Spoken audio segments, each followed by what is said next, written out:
This series of tapes, Inflammation versus Misformation, were recorded from classes given this year by Dr. Malachi York, known to us as the Supreme Grand Master Naya Malachi Zoduk El, our own Pharaoh, Amanubi Ru'akatar. And now, listen with an open mind and heart as our Grand Master inflames you with only the truth. Allow your inner light to flow again and stomp out misformation with only the facts. And now, listen to the Supreme Grand Master, Naya Malachi Zoduk El.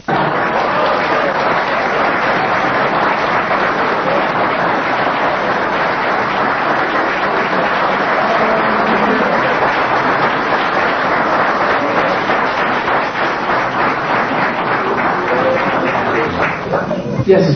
This was the map. Who's that? Where's the map from? Yeah, what? Who channeled it? No, I don't know what you mean. Oh, gave it to me? Yeah. Oh, a Shoshone woman came to class. She had called the Shoshone sister here, Sacha Kawia, and said, I have something for you. And this was about 3 weeks ago, 4 weeks ago, something like that. All right? And what she did was gave her a photostat copy of the map. And when we got the map, we couldn't find the photostat copy, not as clear as we'd like to be. So we've been trying to find it. We finally found the map through her, through another Native American, in fact, it came out, right, from up the road. And so that's how we got this here copy. And we was waiting for that for the whole 3 weeks. And we finally got it about 2 weeks ago, something like that. And that's how we got it. Who made it? Who wrote the map? Who made it up? This, the original one? Yeah. A young girl, they said. They had, I don't know if it's explained on here. It says a young girl channeled it. For thousands of years, the spiritually enlightened of many cultures have told of a time when the earth would go through a great change in its structure. Changes that would affect every aspect of culture. Most of these predictions gave the end of this century as the time period for the events. The time changes is now. The forces within the earth have been in the process for several years and are already manifesting themselves around the globe in many ways. The following information is the most detailed yet given about the changes in America. We wish to share this knowledge so you may start preparing yourself spiritually, emotionally, and physically. Yes. Emotionally. Spiritually, emotionally, and physically. Our personal reaction to changes in our lives is a matter of perception. Anyway, talks about a little girl having a vision. And she told her uncle, and he contacted Madame Blackaveski. And Madame Blackaveski contacted Moya, Kutumi, and Saint Germain. And they all met with the girl to see if she was a phony. These are all warlocks and stuff. To see if the girl was a phony. And the Native Americans who this girl was born amongst, right, sought with these so-called Madame Blackaveski, Kutumi, Moya, and Saint Germain. And the girl's visions, they logged and had somebody log it, right? And she did one for America, for Australia, for Europe, different places. And of course, our primary concern will be here, and I'm trying to get one for London and send them, and our group in Australia will send one to them. So that's how I came here. Is that the same matter of the Society? Of the Ghoul? Yes, of the Tula. Tula Society, Madame Blackaveski? No, Tula, yeah. Society, yes. That's her. Don't think that the witches and warlocks are not plotting the time too. Because they're more in tune with the Christians than Jews. Because they believe in nature. Most people don't know that witches and warlocks, they believe they're nature worshippers. So they're about when the moon comes, when the sun comes. They're into all that kind of stuff too. So they have these calendars. Don't think, because they chose the Luciferian order to worship, that they don't know things. Don't mix up not knowing with being right. They know. Them witches and warlocks, they got calendars. They be doing stuff. Yes. Yeah, I remember reading one of the old bulletins about how wheat comes from Wickham, and it seemed the Wickham had something to do with witches. With Wicca. Can you break that down? Because I never really understood. No, it's just that they used to have all of their rituals in wheat fields. and they refer to it as wicker. From that, they used to make baskets for wicker. The whole concept of wicker furniture has to do with witches. Weaving wicker, that was a ritual thing going on. Yeah. But one of y'all like wicker furniture? You looked over there like, I told you don't get that wicker furniture.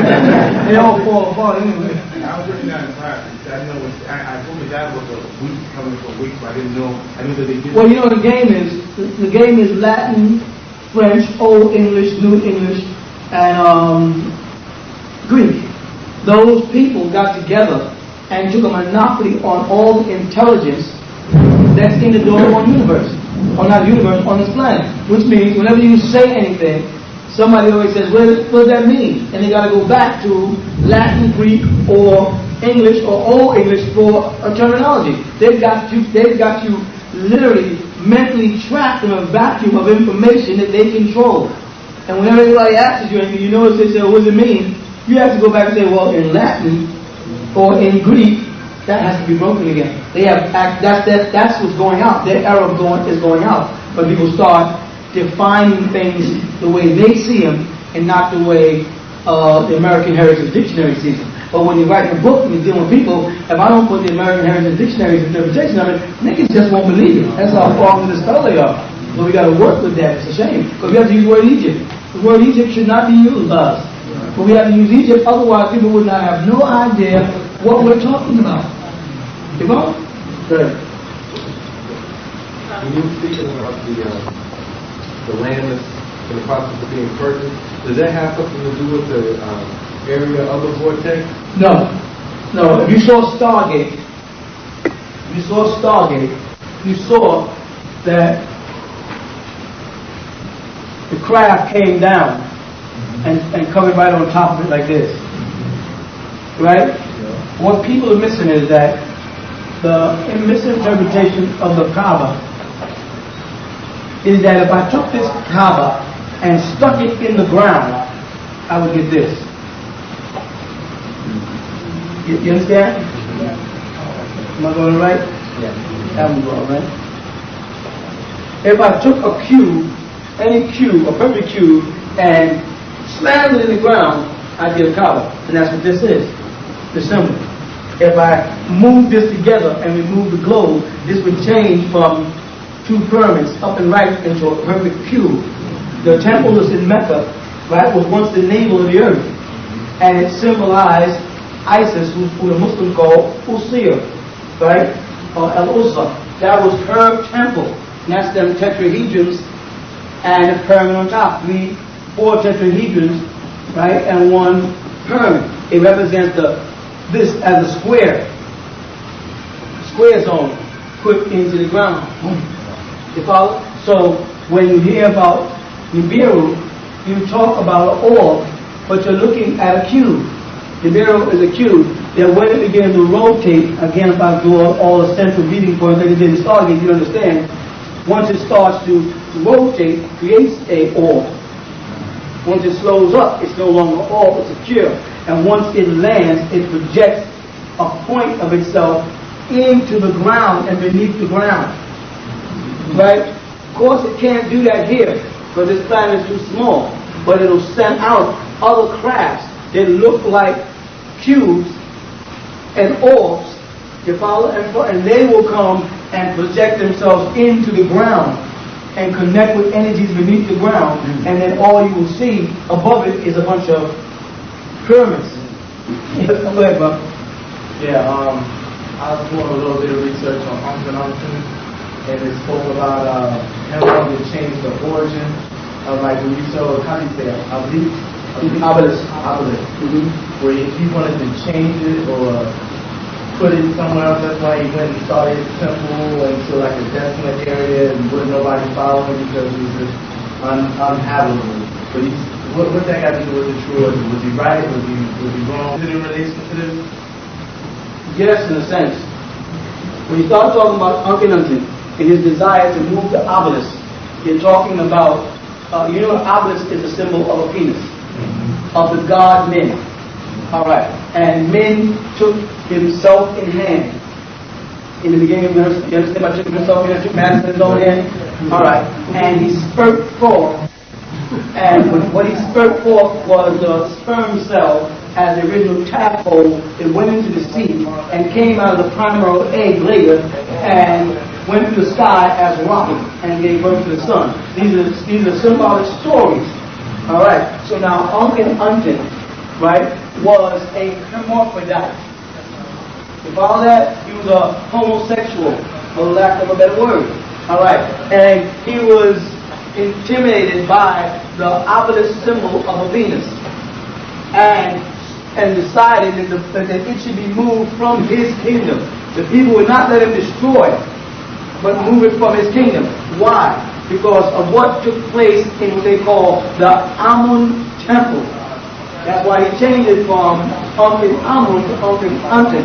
What took place in the Amun temple is that the priests, when you speak about the priests of Amun, they had two levels of priests. Those priests that were sacred priests, not to be mistaken with our sacred brotherhood in any kind of way. There's another level. They wore white, not black. They wore white. You follow that? They shaved all the hair off their body, all the hair off their face, no hair on their body at all. Relating to primal man before he had mixed in with creatures who had hair, so he inherited hair. All right.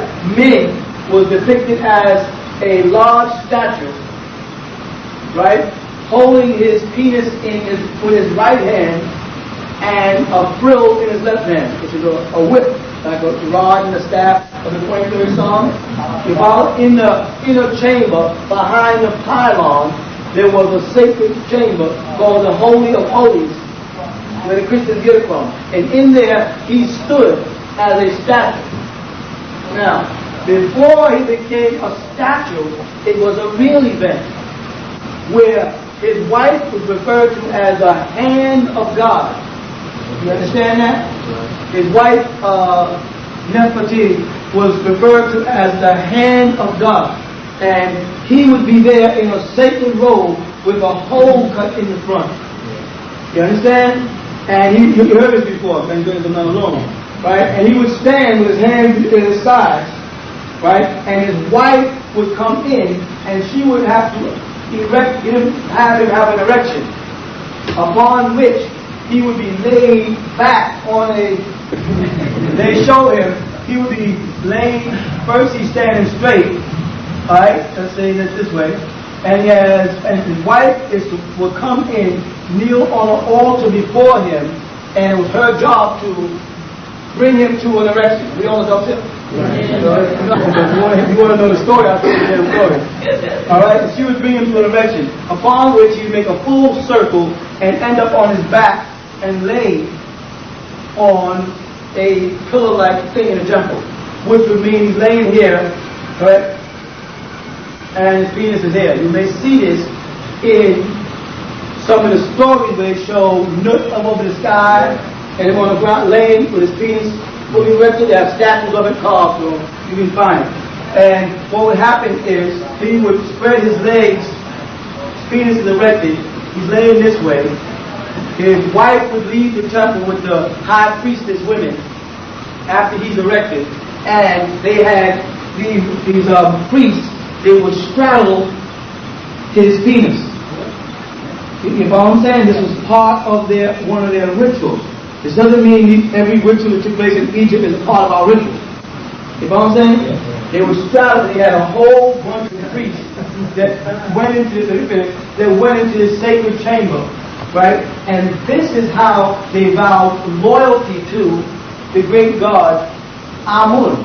You follow what I'm saying? They didn't look at it the way we now see it as homosexual, or they didn't see it that way. They looked at it as a covenant that when he ejaculated or whatever, they became a part of him, and they left there as gods, and all went off in a sacred ritual, performing the same ritual. Tutankhamun,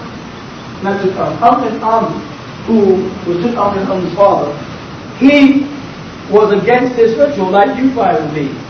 He was against this ritual because he suffered from penis envy, being born and a hermaphrodite and having, part of his sexual organs inside and part of his sexual organs outside, like most are born. And he didn't have the medicine today Daniel had done, so he looked like a female to the letter. Alright, so he wanted to cut this ritual off. And that ritual was always symbolic of that, and that's why the obelisk became the... Now look at this now.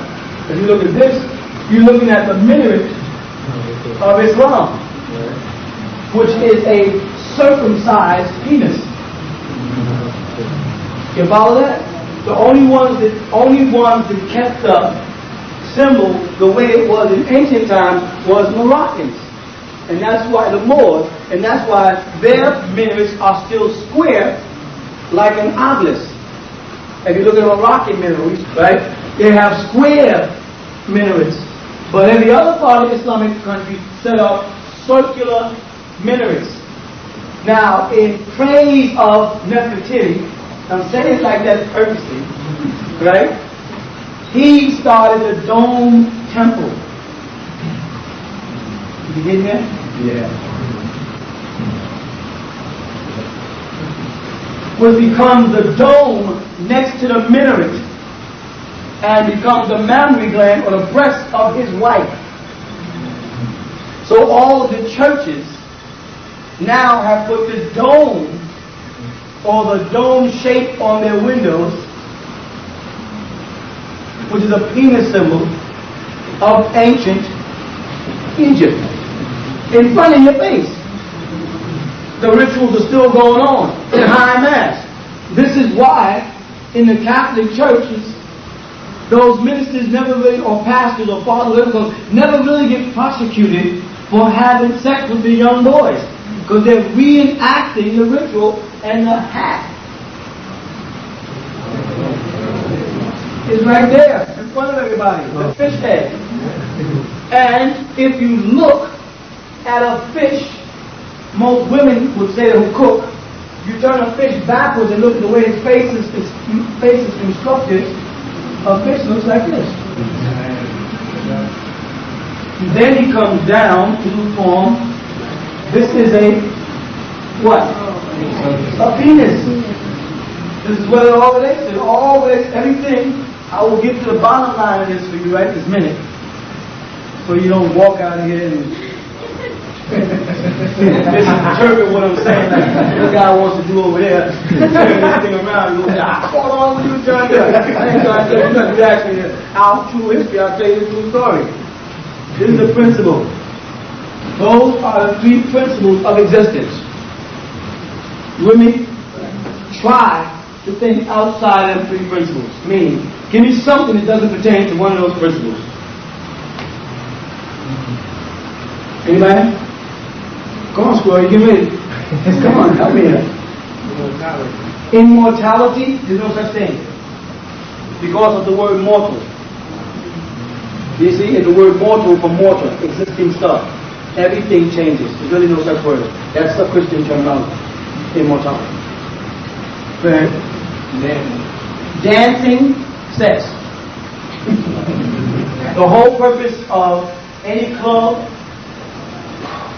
or any party is for men and women, because way back in ancient Africa, what they would do is they would have, when a woman reached the sex age, which is 12, right, they would have fertility dances. And the women would come out and do dances, and they throw their breasts, and you saw them on the stage doing stage today, where you back there playing them drums, and your wife was dancing around, you start to say, hey, wait a minute. She's overdoing it out there. You start wanting to say, you ain't had no, you ain't You're supposed to do that with me behind closed doors. You know what I'm saying? But if you think about African dancing, which predates all other dancing, I'm quite sure you know that, all of it is about showing the breast, showing the butt, showing the legs, and, you know, a bunch of, everything is the leg muscles, and so the men would sit there banging on the drums and get hot. And then they would pick their wives from that. So today we have modernized it, and we don't play the drums no more. We cut the disc. We stopped doing this. Now we're cutting and mixing, and it's the same thing. And the brother was doing the cutting, just happened to be a damn good drummer, which is a heck of a coincidence, right? And I always say, all them young boys going, they don't even got to use their hands. They probably come out to be good. They would follow the African drummers of our tribes, and they couldn't find a way to express it. So it's called cutting, right? Yeah. Cutting, so they scratching. So they start scratching in these counter rhythms. And the girls start dancing. They broke away from bus stopping to freestyle. What is freestyle? But African dance with a whole bunch of body language. Correct? What is that? A sexual attraction. A man can go to a club now and get stimulated just by standing there.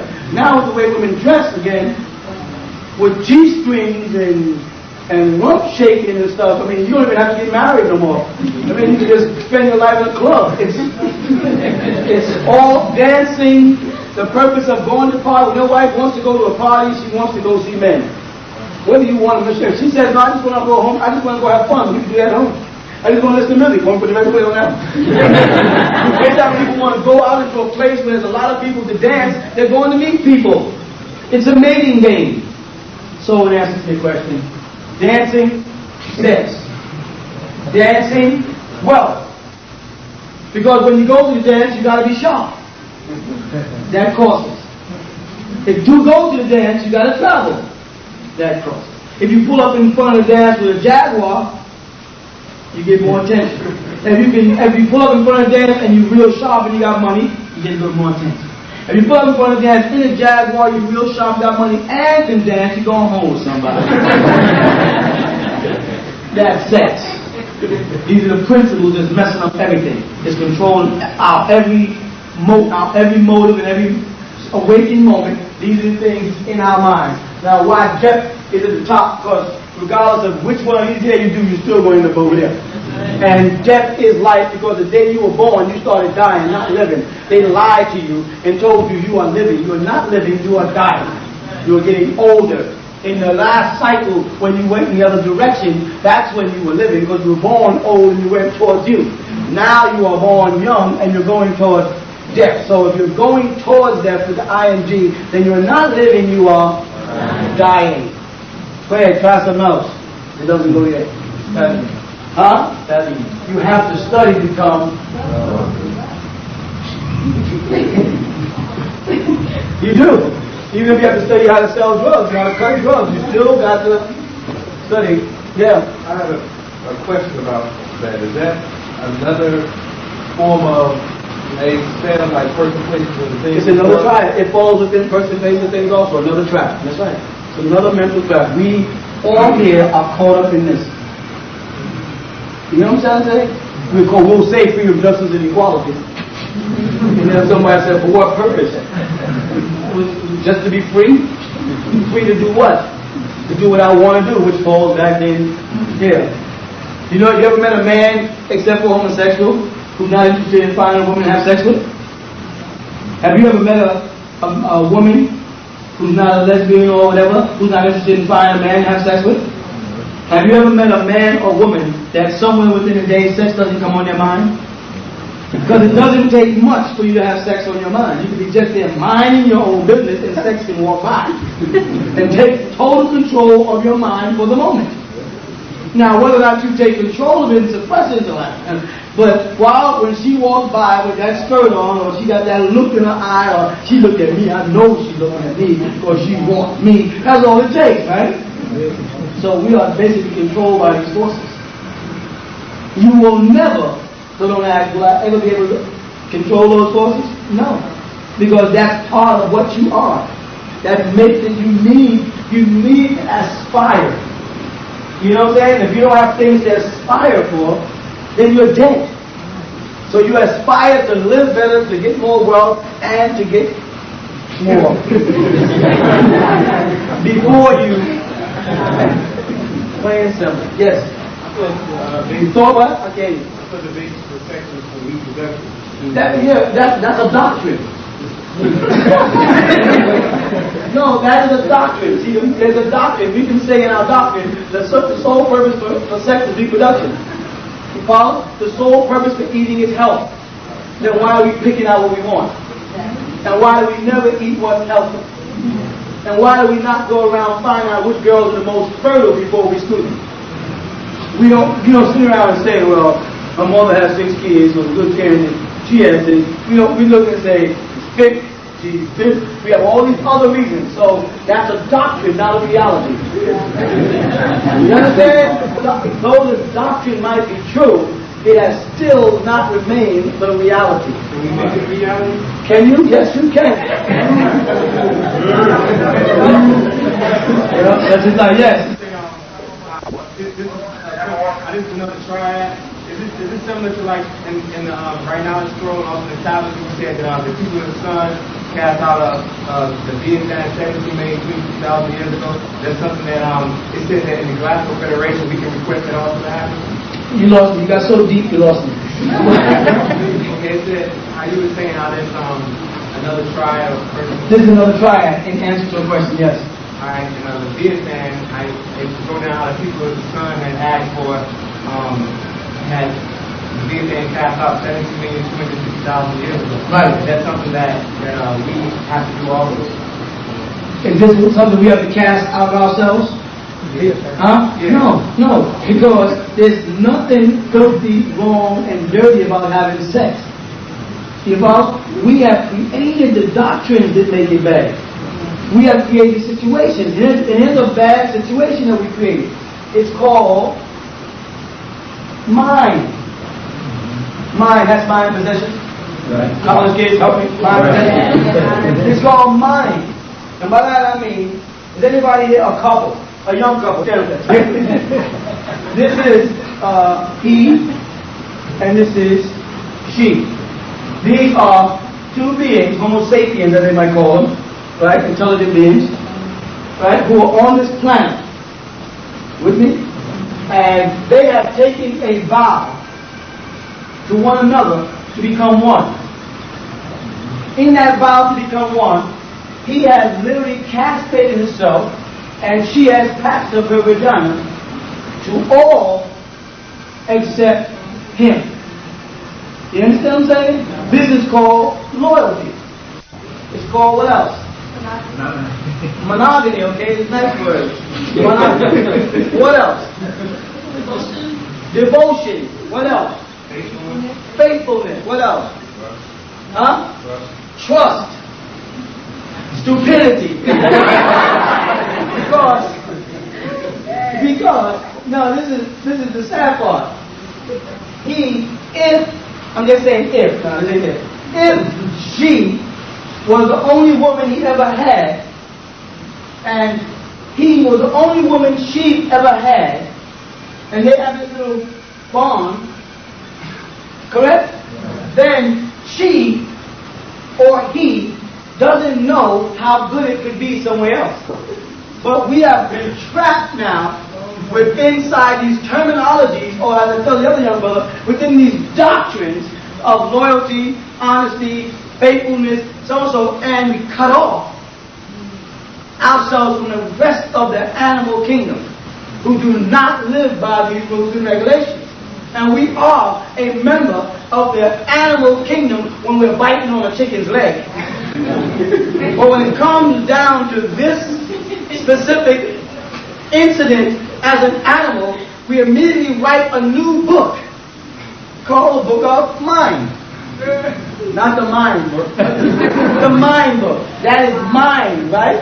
She's yours. I say mine is yours, right? And he is yours. So now, if you come home and you find her in the bed with somebody else, the first thing that comes to your mind is, that's mine.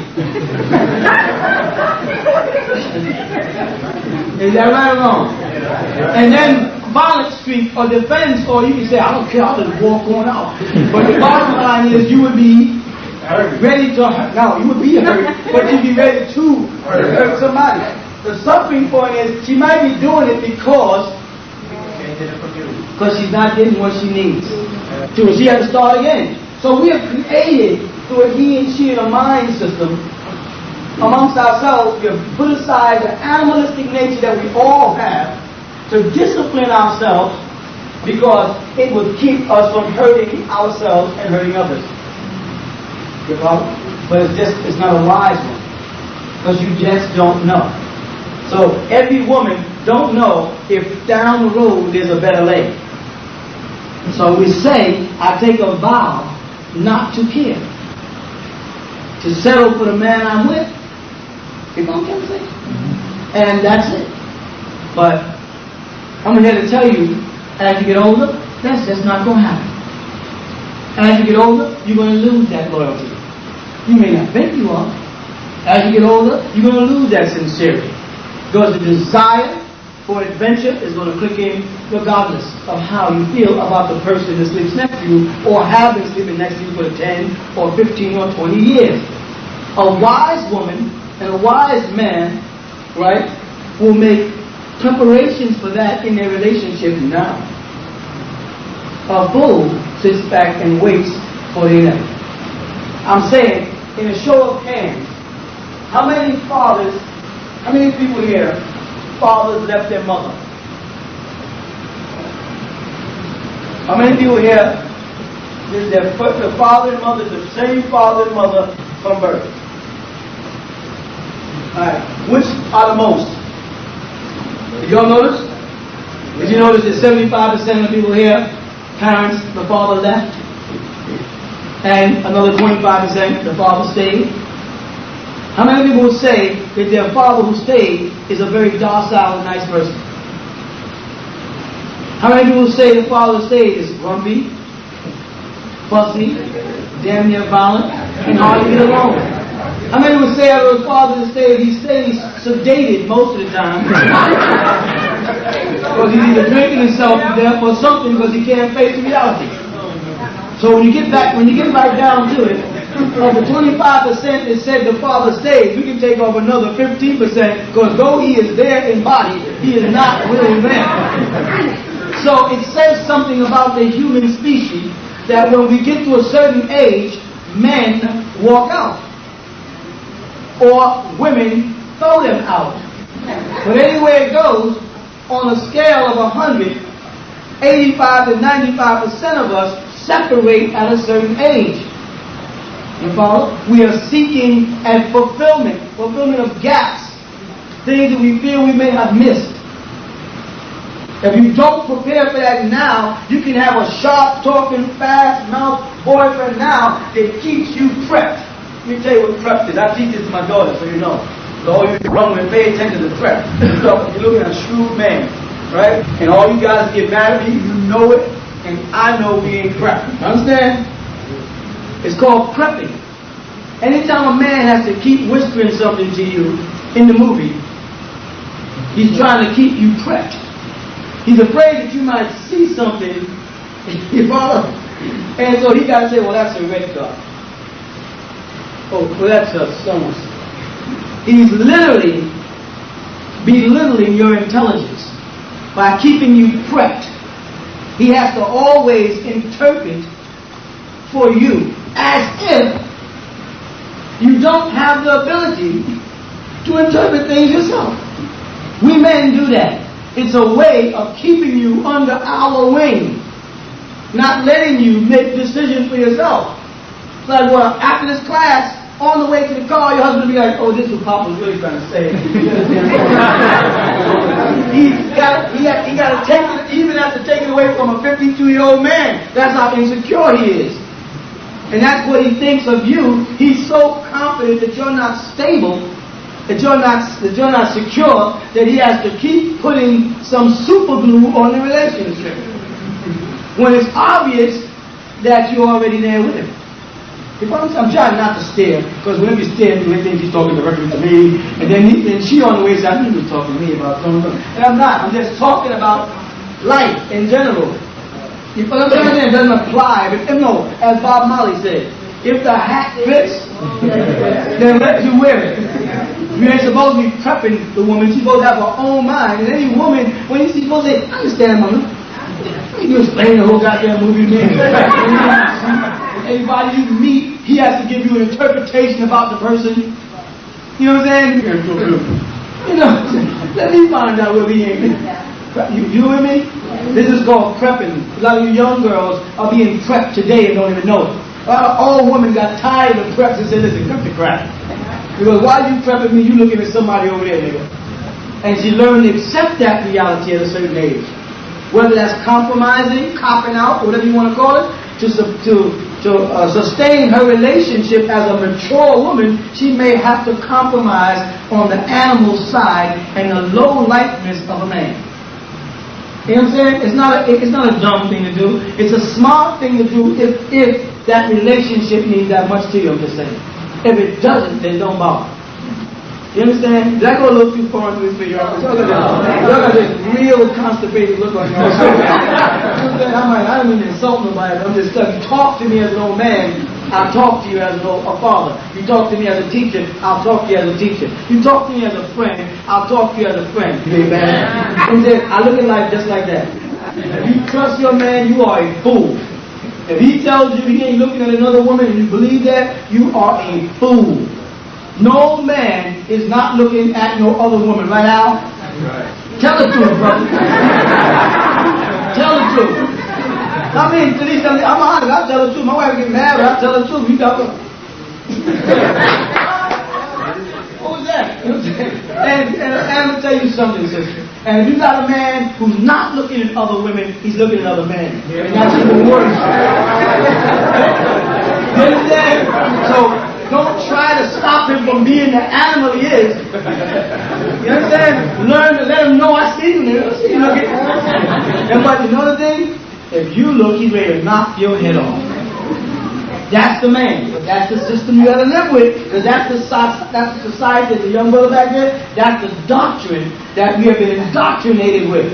That the man can look, straighten out between the restaurant and the movie. And the woman, she look, there's no movie and no restaurant. We all know home. Meal. Go ahead, back in the back.